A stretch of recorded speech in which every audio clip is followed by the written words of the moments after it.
Welcome to మెగానెన్ TV. చరిత్ర పుటల్లో కొన్ని మలుపులు ఎంత విచిత్రంగా ఉంటాయంటే అవి విన్నప్పుడు మనం ఆశ్చర్యానికి గురికాక తప్పదు. మత ప్రాతిపదికన భారతదేశాన్ని విభజించి పాకిస్తాన్ అనే ప్రత్యేక దేశాన్ని ఏర్పాటు చేసిన ఆ దేశ జాతిపిత మొహమ్మద్ అలీ జిన్నా అందరికీ సుపరిచితమే. కానీ ఆయన సొంత రక్తం పంచుకొని పుట్టిన వారసులు పాకిస్తాన్కు వెళ్లకుండా భారతదేశంలోనే స్థిరపడి నేడు వేల కోట్ల రూపాయల వ్యాపార సామ్రాజ్యాన్ని శాసిస్తున్నారని మీకు తెలుసా? అవును, IPL cricket team Punjab Kings owner, famous Wadia group వ్యాపార దిగ్గజం నెస్ వాడియా మరెవరో కాదు, సాక్షాత్తు మహమ్మద్ అలీ జిన్నా ముని మనవడు. అసలు జిన్నా వారసులు భారత్లో ఎందుకు ఉండిపోయారు? వాడియా కుటుంబానికి జిన్నాకు మధ్య ఉన్న బంధం ఏంటి? నెస్ వాడియా ప్రస్థానం ఎలా సాగింది? Let's watch.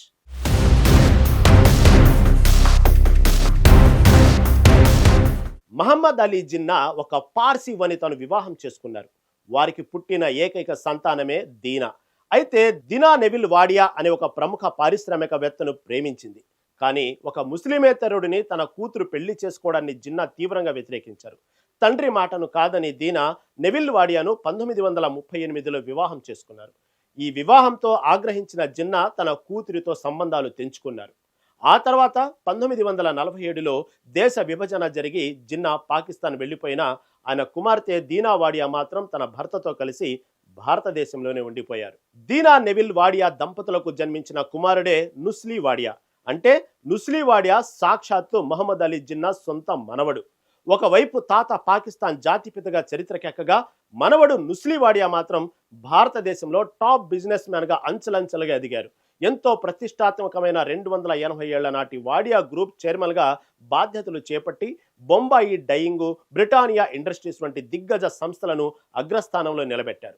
వేలాది మంది భారతీయులకు ఉపాధి కల్పించే సువిశాలమైన వ్యాపార సామ్రాజ్యానికి అధిపతిగా మారారు.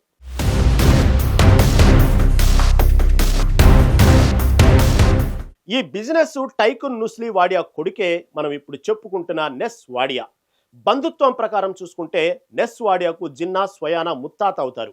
1971లో జన్మించిన నెస్ వాడియా విదేశాల్లోనే ప్రతిష్టాత్మక వార్విక్ యూనివర్సిటీలో ఇంజనీరింగ్ మేనేజ్మెంట్లో ఎంఎస్సి పూర్తి చేశారు. ఆ తర్వాత 2001లో భారత్ తిరిగి వచ్చి తమ వంశపారంపర్య వ్యాపార బాధ్యతలు స్వీకరించారు. Bombay Burma trading corporation managing డైరెక్టర్గా, వాడియా గ్రూప్ ఆధ్వర్యంలోని పలు ప్రతిష్టాత్మక సంస్థల బోర్డు డైరెక్టర్గా వ్యవహరిస్తున్నారు. దేశంలో అత్యంత సంపన్నులైన వ్యాపార కుబేరులో ఒకరిగా గుర్తింపు పొందారు. కేవలం వ్యాపార రంగంలోనే కాకుండా క్రీడా రంగంలోనూ అడుగుపెట్టిన నెస్ వాడియా బాలీవుడ్ నటి ప్రీతి జింతాతో కలిసి పంజాబ్ కింగ్స్ ఐపీఎల్ ఫ్రాంచైజీకి కో ఓనర్ గా వ్యవహరిస్తున్నారు. ఒకప్పుడు ప్రీతి జింటాతో చాలా కాలం పాటు ప్రయాణం నడిపిన నెస్ వాడియా ఆ తర్వాత తీవ్ర వివాదాల నడుమ ఆమెతో బ్రేకప్ అయ్యారు. బహిరంగ ప్రదేశంలో తనపై చేయి చేసుకున్నారంటూ ప్రీతి జింతా 2014లో నెస్ వాడియాపై పోలీసులకు ఫిర్యాదు చేయడం అప్పట్లో సంచలనంగా మారింది. సుదీర్ఘ న్యాయ పోరాటం తర్వాత 2018లో వాడియా క్షమాపణలు చెప్పడంతో ఈ కేసును ప్రీతి జింతా ఉపసంహరించుకున్నారు.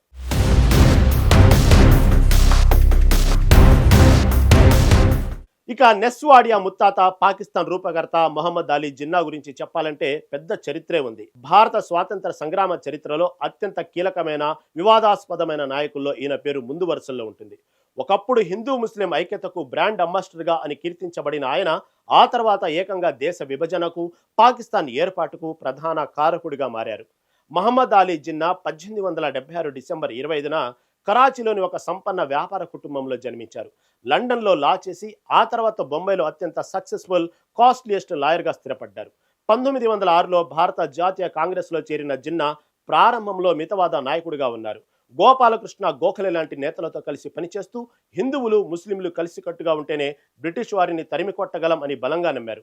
అందుకే అప్పట్లో ఆయనను హిందూ ముస్లిం ఐక్యత రాయబారి అని సరోజినీ నాయుడు లాంటి వారు కొనియాడారు. 1920 తర్వాత పరిస్థితులు పూర్తిగా మారిపోయాయి. మహాత్మా గాంధీ సహాయ నిరాకరణ ఉద్యమం ప్రారంభించడం, కాంగ్రెస్ పార్టీలో మతపరమైన అంశాలకు ప్రాధాన్యత పెరుగుతుందని భావించిన జిన్నా కాంగ్రెస్ విధానాలతో విభేదించి పార్టీకి రాజీనామా చేశారు. క్రమంగా ఆల్ ఇండియా ముస్లిం లీగ్లో చేరి దానికి తిరుగులేని నాయకుడిగా ఎదిగారు.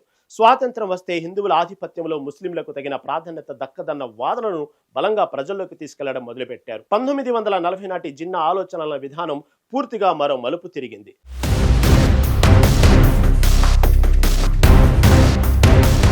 హిందువులు ముస్లింలు రెండు వేర్వేరు జాతులని, వారి సంస్కృతి జీవన విధానాలు వేరని, వారు ఒకే దేశంలో కలిసి జీవించడం అసాధ్యమంటూ చరిత్ర సృష్టించిన టూ నేషన్ థియరీని తెరపైకి తెచ్చారు. 1940లో జరిగిన ముస్లిం లీగ్ సమావేశంలో ప్రసిద్ధ లాహోర్ తీర్మానం ద్వారా ముస్లింలకు ప్రత్యేక దేశం కావాలన్న డిమాండ్ను అధికారికంగా అత్యంత బలంగా వినిపించారు. జిన్నా పట్టుదలతో స్వాతంత్ర పోరాటం కాస్త దేశ విభజన పోరాటంగా మారిపోయింది. ప్రత్యేక పాకిస్తాన్ సాధనే లక్ష్యంగా జిన్నా ఎంచుకున్న మార్గం దేశవ్యాప్తంగా తీవ్ర రక్తపాతానికి దారితీసింది. 1946 ఆగస్టు 16న జిన్నా ఇచ్చిన డైరెక్ట్ యాక్షన్ డే పిలుపు బెంగాల్తో సహా దేశమంతటా కనీ విని ఎరుగని మత ఘర్షణలకు దారితీసింది. కలకత్తా వీధుల్లో వేలాది మంది అమాయకులు ప్రాణాలు కోల్పోయారు. ఈ హింసను ఆపడానికి, అంతర్యుద్ధాన్ని నివారించడానికి దేశ విభజన ఒక్కటే మార్గమని అప్పటి బ్రిటిష్ ప్రభుత్వం, భారత నేతలు ఒక బాధాకరమైన నిర్ణయానికి వచ్చారు. చివరికి జిన్నా పంతం నెగ్గింది. 1947 ఆగస్టు 14న పాకిస్తాన్ ఒక ప్రత్యేక దేశంగా ఆవిర్భవించింది. కొత్తగా ఏర్పడిన పాకిస్తాన్ కు మహమ్మద్ అలీ జిన్నా తొలి గవర్నర్ జనరల్ గా బాధ్యతలు స్వీకరించారు. పాక్ ప్రజలు ఆయనను ఖాయిదే ఆజాం అంటే మహానాయకుడని, బాబాయే కౌమ్ జాతి పిత అని కీర్తించారు. అయితే పాకిస్తాన్ ఏర్పడిన ఏడాదికే అంటే 1948 సెప్టెంబర్ 11న తీవ్రమైన క్షయవ్యాధితో జిన్నా కన్ను మూశారు. ఆయన మరణం తర్వాత పాకిస్తాన్ రాజకీయాలు ప్రజాస్వామ్య మార్గం తప్పి పూర్తిగా సైన్యం చేతులకు వెళ్లిపోయాయి. మొత్తానికి చరిత్రగతి ఎంత విచిత్రమైనదో దీన్ని బట్టి అర్థం చేసుకోవచ్చు. మతమే ప్రాతిపదికగా, విభజనే పునాదిగా పాకిస్తాన్ ఏర్పాటు చేసిన వ్యక్తి జిన్నా. కానీ ఆయన ఏకైక కుమార్తె తన స్వేచ్ఛ నిర్ణయంతో భారత్లోనే ఉండిపోగా, ఆయన మునిమనవడు ఇవాళ భారతదేశ ఆర్థిక వ్యవస్థలో, పారిశ్రామిక రంగంలో తమదైన చెరగని ముద్ర వేస్తున్నారు. జిన్నా వారసులుగా కాకుండా నిఖార్సైన భారతీయులుగా జీవిస్తుండటం, దేశ ఆర్థిక అభివృద్ధిలో భాగస్వాములు కావడం నిజంగా గ్రేట్.